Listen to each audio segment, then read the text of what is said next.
Bonjour à tous, unë jam Amarta. Dhe unë jam Kresja. Mirë se erdhët në episodin e dytë, në sezonin e dytë në Ne këtu të rinj dhe kurioz. Sot do të flasim për një poet që na la pas një zë të veçantë, të brisht dhe të thellë. Një poet që i dha shpirt fjalës dhe i mësoi ndjenjës të ecin nëpër kohë. Skënder Rusi, poeti koçar që e bëri fjalën të ndjej dhe heshtjen të flas.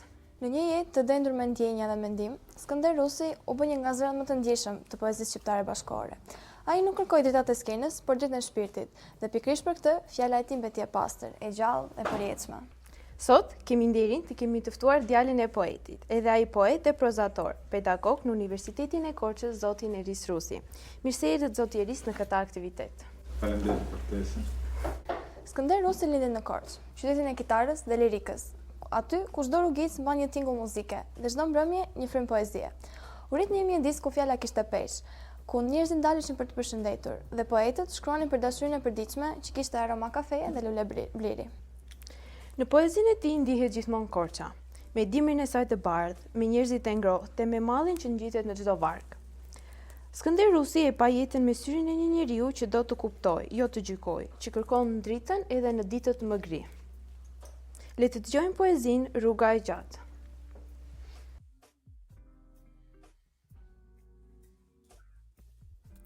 Rruga e gjatë. Kam ecur gjatë, pa e ditur ku shkon rruga. Rrugët janë si fjalët, të marrin dhe të kthejnë. Kam pyetur gurët, kam pyetur erën, pas kush s'më tha se ku mbaron vetmia. Dhe e zdi nëse shkoj diku, apo kthehem në veten time, veç e di se udha ime është një varg që s'mbaron. Dhe në fund, ndoshta më pret një dritë që ka fytyrën e fjalës. Faleminderit. Zoti Eris, kam një pyetje për ju. Sa ka ndikuar babai juaj dhe nëna juaj në rrugët që keni zgjedhur të ndiqni, duke qenë se njëri ka qenë poet dhe tjetra mësuese letërsie?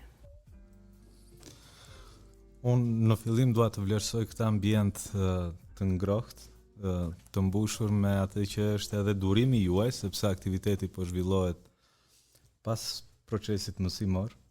Do thotë që keni zgjedhur që përtej lodhjes edhe të jeni pjesë e një bashkëbisedimi ku ka dhe vargje poezie. Ju jeni në një moshë ku ndikimin e prindërve e keni të kudogjendshëm në gjithçka që merrni përsipër që të bëni. Megjithatë, në pasionet tuaja, pavarësisht asaj çka mund të jetë këmbgulja e prindërve, jeni ju ata që vendosni dhe besoj që në rastin tim ka qenë brenda meje i kultivuar pasioni për të jetuar me atë që është përcjellja e letërsisë në krijimin e një dite ku letërsia duhet ishte patjetër pjesë dhe më tej babai, poeti Skënder Rusi dhe nëna mësuese Egla, padyshim që ata kanë qenë si udhërrëfyes për të treguar se në këtë rrugë të zgjedhur ku ishte më e mirë që të bëheshin ndalesa. Kështu nga i mat kam mësuar që të lexoj poet që ai kishte për zemër dhe që vërtet t'i jepnin shumë çka. Nga nëna ishte kujdesi që kur nisa të shkruaja të isha i vëmendshëm edhe ndaj atyre elementeve që lexuesit i kërkojnë nga një autor, sepse çdo autori një vepre letrare e krijon një botë të tij, por në këtë botë ai duhet të mendojë edhe për lexuesit e tij. Poeti Skënder Rusi ka qenë tejet i ndjeshëm edhe i kujdesshëm ndaj lexuesve të tij, jetonte plot pasion për atë energji dhe emocion që i jepnin lexuesit, por nuk është rasti vetëm. Unë shikoj këtu në këtë ambient të kompozuar kaq bukur, është një pikturë kafe me Buxhatin, me Dino Buxhatin. Dino Buxhati ka qenë një nga autorët që ka lënë shenjë të thellë tek unë gjatë studimeve universitare dhe Buxhati shprehej që për atë kishte më tepër interes mendimi që kishte për leximin e një libri nga ai që ishte kasapi lagjes, sesa nga vetë bashortja, sepse bashortja ishte detyruar t'ia lexonte shkrimet si gruaja e tij, ndërsa kasapi lagjes shkonte në librari e blinte librin dhe lexonte me një pasion të pastër të tij. Pra është një ndërveprim i të dy elementeve, edhe i nënës edhe i babait, që të udhërofejnë atë që është pasioni jot. Në një kohë kur fjala shpesh kishte rregulla, Skënder Rusi e shkroi ndjenjen me guxim. Ai nuk foli vetëm për njeriun e thjeshtë, por për dashurinë, për trishtimin, për vetminë, për shpresën që nuk vdes kurrë. Në poezitë e tij nuk ka maska, ka vetëm zemra që rrëfehet. Ai nuk kërkon të jetë i madh, por i vërtet. Dhe ky është virtyti i poezisë së tij, një ndershmëri që të prek. Kur lexon Skënderusin, ke ndjesinë të sikur dikush po të flet botë në errësirë dhe ti dëgjon dritën. Poezinë Letër Babait, një nga poezitë më prekse për kujtimin, mungesën dhe dashurinë njerëzore, e ka shkruar si të fliste me dikë të afërt, me një njeri që nuk është më, por që jeton në çdo kujtim. Le të dëgjojmë poezinë Letër Babait.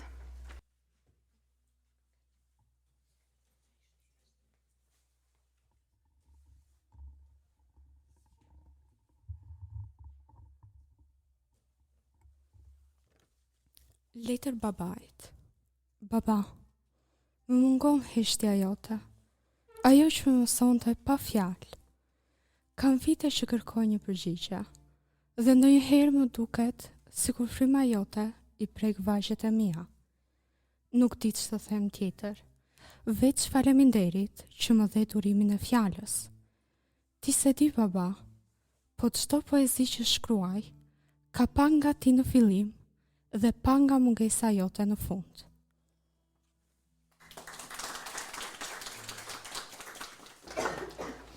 Roli i poetit është të thotë me fjalë emocionet që ne tjerë nuk dimë si t'i shprehim. Pyetja ime është sa ju flet kjo poezi juve? Dua t'ju tregoj një episod që ndodhi sot. Nga profesor Ezari isha i përgatitur për aktivitetin që do zhvilloj. 2 orë përpara aktivitetit, kushëriri im i parë, nipi i Skënderusit, më dërgon një fotografi, kishte shkuar në një ambient ku tregtoheshin libra të përdorur, objekte të vjetra dhe kishte parë një libër të Timetit. Tha, nuk mund ta lija aty, tha, dhe e bleva dhe e hap librin dhe në përmbajtjen e poezive ishte një poezi që unë e kisha haruar, por ishte shkruar në vitin 2002, kur unë ika student në Itali. Dhe është një poezi që tregon ndjesinë e poetit kur përcjell djalin e tij që shkëputet edhe merr përsipër të krijojë një jetë të tij, sepse pas universitetit pastaj zor se kthehen më zogjt sërish në shtëpi. Ishin 23 vite kohë dhe un kam menjëherë nga ky lloj ngacmimi u riktheva pas në kohë sikur të çelë një dritare për mua dhe mbaj mend momentin kur un kam marrë tragjetin për të shkuar, ishim bashkë me një grup nxënësish nga Qirinxhi që shkuam në Rom për studime.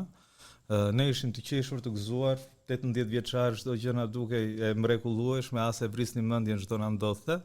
Ndërkohë nga lart tragjetit, poshtë ishte babai, nëna dhe motra e vogël. Dhe mua më dukeshin si pika të vogla, edhe mendoja me veten time që edhe ata do ishin po aq euforik sa unë. Ndërkohë, në rrëfimet e nënës më tregon që rrugën nga Durrësi pastaj deri në Korçë kishin bërë në heshtje pa folur fare. Kur shkoj në shtëpi për herë të parë, i mat mbyllet në dhomën e tij dhe qan. Dhe nuk pushonte dot me dënesë, dhe dera ishte e kyçur. Ky element është një element njerëzor që tregon lidhjen e prindit me fëmijën e tij, që është një lidhje e jashtëzakonshme. Por unë, megjithëse i mat është bërë frym, është bërë dritë, unë kështu e quaj, tani që është ndarë nga jeta, kam bindjen që ai jeton të gjestet e mia, të tiparet e mia, të mendimet e mia, është një pjesë e ekzistencës sime dhe kështu do jetë për herë. Dhe kjo më bën të besoj që njerëzit nuk largohen asnjëherë nga kjo botë, sidomos njerëzit që ne i duam shumë, sepse ata jetojnë në mënyrat e tyre, jetojnë brenda pasardhësve që lëm pas. Edhe ndonjëherë un kam edhe shprehi të fytyrës që ndërmendin babain tim, ai kishte një mirësi të tillë që të bënte për vete menjëherë dhe mundohem edhe un pastaj që edhe me të panjohurit të krijoj ambientin më të mirë të mundshëm që ata të ndihen mirë. Ndaj prindrit tanë është bekim që i kemi, edhe ju ftoj që t'i doni edhe t'i përqafoni fort, sepse shumë shpejt edhe ju do dërmeni rrugët tuaja, por për ata ju do mbeteni gjithmonë fëmijë. Në çdo varg të Skënderusit gjente dashuria. Ajo e thjeshtja, i përditshmja, që s'ka nevojë për fjalë të mëdha. Ai e shet dashurinë si një ndjenjë që nuk përfundohet, por që rritet bashkë me kujtesën. Në një poezi të tij ai shkruan se dashuria është fjala që mbetet kur të gjitha fjalët ikin. Ky është elbi i artit të tij, fjala që mbetet edhe kur zëri hesht. Do të dëgjojmë një poezi nga Skënder Rusi e titulluar Një dritare.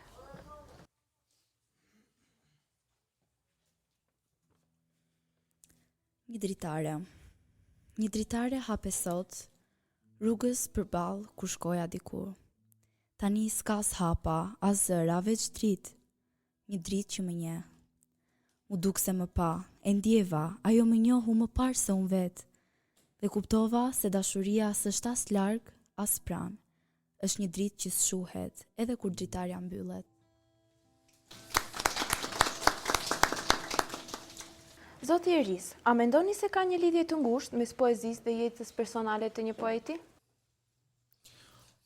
Çdo gjë që shkruhet nga ata që janë poet profesionist ose jo, nga ata që janë shkrimtar profesionist ose jo, patjetër që është zgjatimi i realitetit, dhe është zgjatimi të tërë atyre situatave, i atyre ngacmimeve, ndjesive, që e krijojnë në tërësi atë që është jeta jonë. Po kjo nuk do të thotë që akti poetik, akti krijues është një akt ku ti duhet të imitosh patjetër atë që të ka ndodhur ty personalisht, edhe kjo të jetë në formë në një rrëfimi autobiografik.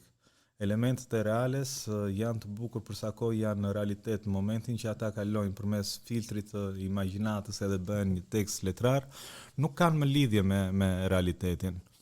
Është një autor, filozof, një herë është edhe një nga mendjet e ndritura të kulturës italiane dhe asaj evropiane, i cili shprehet që produktet letrare, ajo që bëhet në letërsi është e përjetshme, është më e fortë dhe më e fuqishme edhe se realiteti vetë, edhe se ligjet e shkencës edhe të fizikës. Dhe këtë jep me krahasime që të bëjnë vërtet të besosh që kështu është.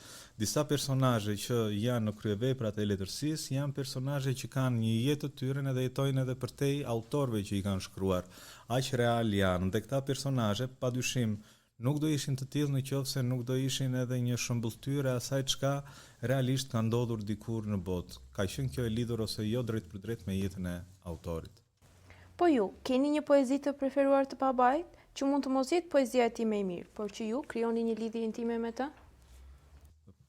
Një nga poezitë që e para një rumë poezitë është fat kur e ke babain poet, edhe kur shikoj djalin me kitarë, të kesh vargje të mira për t'i përcjell me muzikë, patjetër që kjo është një shenjë që suksesi mund të arrihet më lehtë.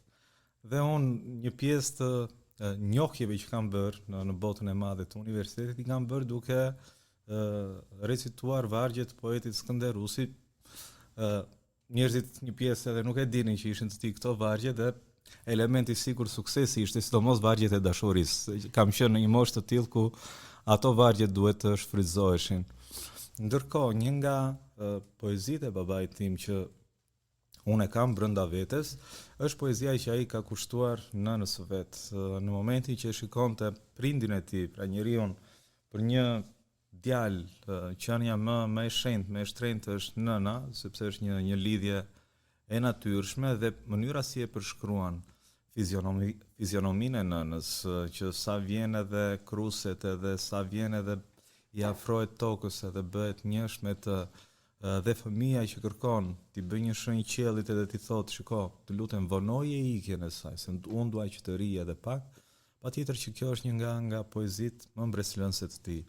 Por nga ana tjetër, në momentin që, dhe ky është se është edhe Halloweeni që na lejon të bëhemi edhe pak dark, të kemi edhe një sfond më të errësuar, në momentin e ndarjes nga jeta të poetit, shtëpia e tij e fundit, unë kështu vazhdoj ta quaj, rastësisht ra poshtë një pemë bliri, dhe në varrezat e qytetit ishte bliri vetëm që sikur e priste poetin.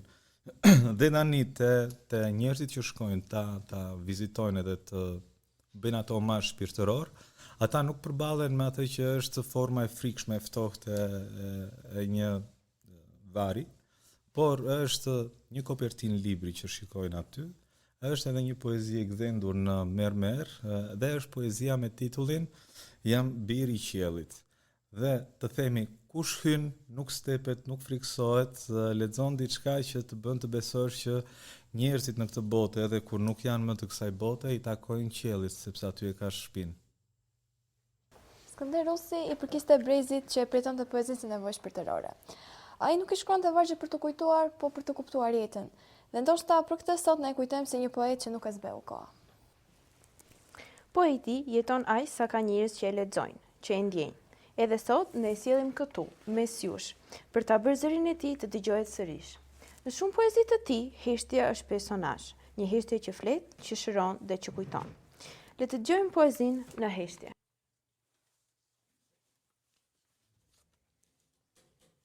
S'ka më fjalë. Fjalët janë bërë shumë, e kuptimi i tyre pak. Ri në heshtje, ajo më flet më qartë se vargjet. Dhe ndoshta një ditë, kur zërat të lodhen, heshtja do të thotë gjithçka.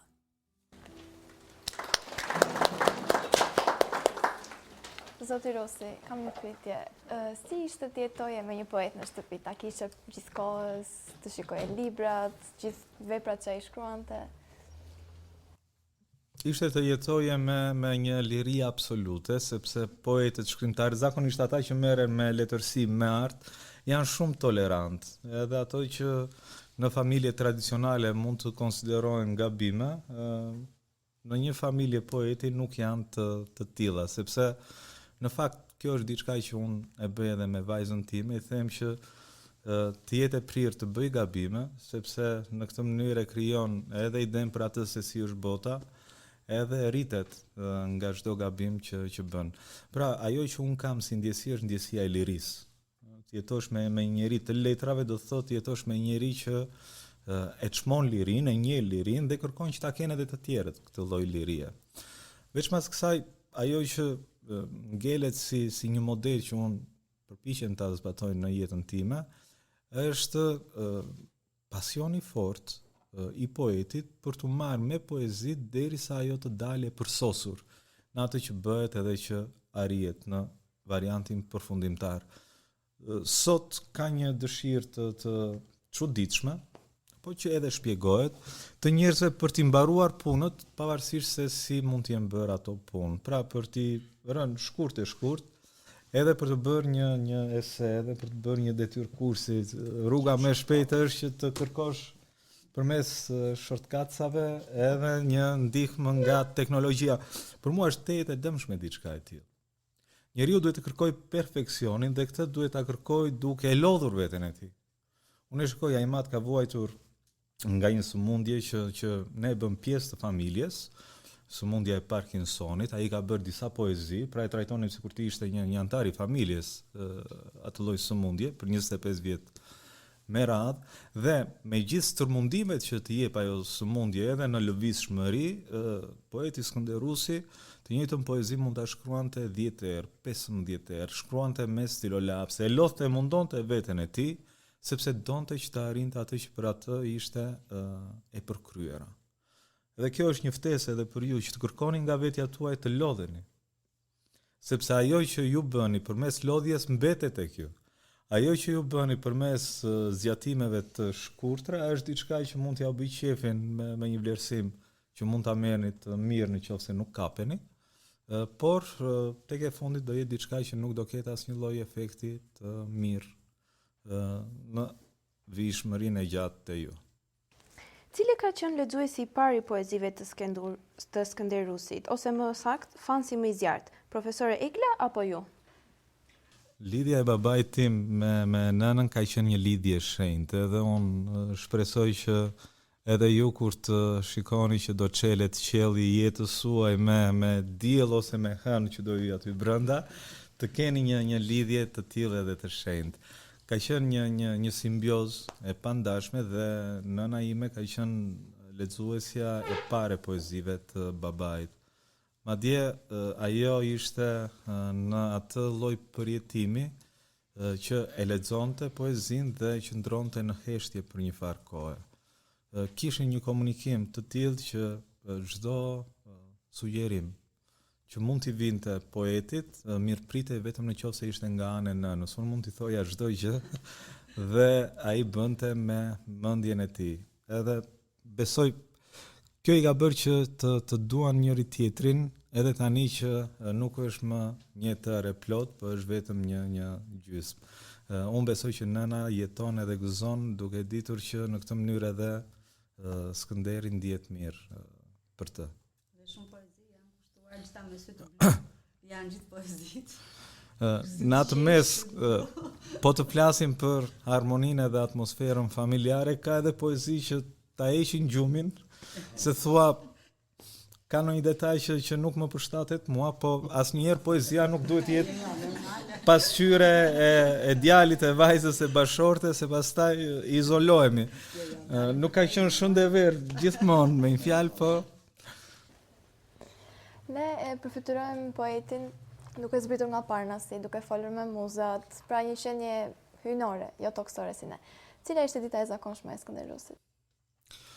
Dita e zakonshme fillonte me poezinë, edhe prap këto janë ato ritualet e mira të shëndetshme, atë gjë që ti e ke për zemër, që e ke pasion, atë bëje që në fillim të ditës. Fillonte me poezinë, jetonte krejt ditën duke u marrë me poezi, me leximin ose me shkrimin e poezisë, dhe më duhet të them që letërsia zinte pjesën qendrore të ditës së poetit. Po veç mas kësaj ai kishte edhe një dëshirë të madhe që të jetonte edhe motrën time, mua interesoi, komunikonim, bisedonim.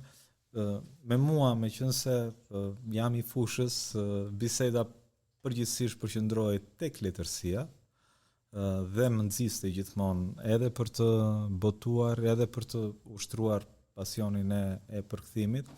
Me motrën, duke qenë se ajo është e fushës juridikut, kishte më pak gjëra për të thënë, se edhe probleme ligjore nuk kemi pasur individualisht ose si familje. Megjithatë një ditë ku pjesën qendrore të krejt kohës e zinte poezia dhe letërsia, dhe për këtë ishte unik. Me atë si e shikoj unë mënyrën e të bërit letërsisë sot. Sot ka mjaft shkrimtar të rinj, krijues që më tepër kujdesen për detajet të imazhit, për mënyrën si do përcillet një tekst i tyre, një botim i tyre, një poezi e tyre tek publiku, pra numërojnë pëlqimet që mund të marrin në rrjetet sociale ose intervistat që duhet t'i japin, ndërsa Skënderusi jetonte poezinë në tërësinë e saj, dhe poezia e tij ishte krejt dita, krejt muaj, krejt viti dhe krejt jeta. Lexojmë poezinë Në sytë e tu digjen meteor.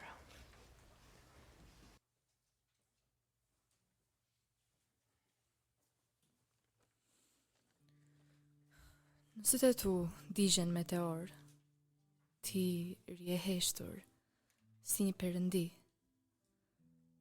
Unë fshehur jam, ku burojnë lotët, e kam një vend që s'ma gjen dot as ti. Në sytë e tu digjen meteor, përmbysen qej ashtu, kot më kot. Unë fshehur jam, ku burojnë lotët. Bëjtë të flas, por s'të fol kam dot. Në sytë e tu digjen meteor. Qerpikët po të përcëllohen krejt. Unë fshehur jam, ku burojnë lotët. Dua të iki, por s'po e gjej një shteg. Kam frikë, mos dhe mua.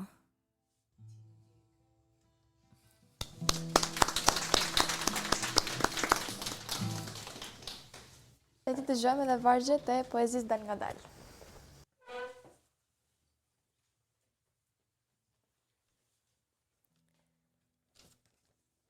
Dal nga dal, unë po bëhem mbrëmje. S'kam më sy, por veç 2 fusha me mjegull. Brenda atyre, 2 kalorës pakuaj, edhe një diell që kush e di se kur ka vdekur. Dal nga dal, unë po bëhem mikje. S'kam më këmbë, por veç 2 kaprollëve të mije. Në përbrirët e tyre është ngatruar keq pylli. Edhe nuk di më, nga mund të dilet.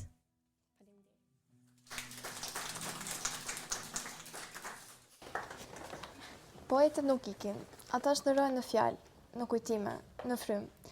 Skënderusi mbetet një zë që i flet ndjesisë, një dritë që ndriçon kujtesën tonë. Sot, duke recituar e duke dëgjuar, ne e ringjallim atë frymë. Le ta mbyllim këtë takim në vargjet e tij që tingëllojnë si amenet për secilin prej nesh. Le të dëgjojmë poezinë Mos e lini fjalën të ftohet.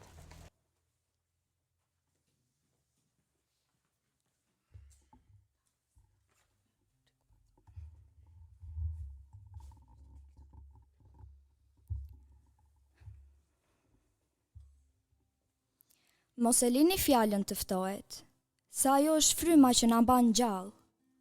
Mos e lini ndjenjën të plaket, sa ajo është dritë që shuhet. Dhe kur të heshtim të gjithë, poezia do të flasë për ne. Faleminderit. Falenderojmë zotin Iris Rusi për prezencën e tij sot këtu. Falenderojmë vajzat që recituan plot ndjenjë dhe plot pasion poezit. Brigela Liçkollin që shoqëroi me tingujt e kitarës recitimet e vajzave dhe profesorët dhe organizatorët. Faleminderit të gjithëve.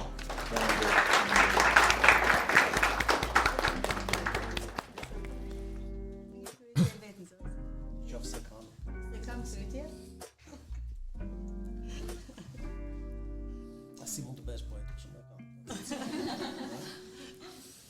Ta kishim të pyetje ishte mirë për ne që kemi programet e Gjule Tërsisë. Është një pyetje që bëhet gjithmonë e mrallë. Ka diçka sa i takon pjesës studimeve që ju do zgjidhni.